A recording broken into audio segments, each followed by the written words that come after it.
పెన్షన్లు ఇస్తున్నాడు, అమ్మఒడి డబ్బులు పడుతున్నాయి, 18,000 పింఛనీలు పడుతున్నాయి. మానాటోళ్ళకి కన్నా కొడుకైనా 10 రూపాయలు ఇవ్వడు, 18,000 వేస్తున్నాడు. అవి బాగానే ఉన్నాయి. మా ముసలిళ్ళకి 3,000 పెన్షన్లు వస్తున్నాయి, అవి బాగానే ఉన్నాయి. అప్పుడు కష్టంగా ఉండేది, ఇప్పుడు కొద్దిగా సుఖంగా ఉంది. అప్పటికి ఇప్పుడు మారే అన్నీ సుఖం వచ్చాయి.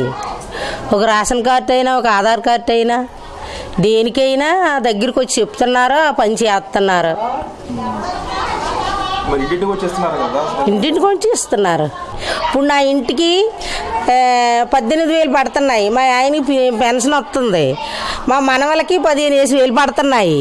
మరి నాకు ఒక ఆనందంగా ఉంది. Please subscribe .news.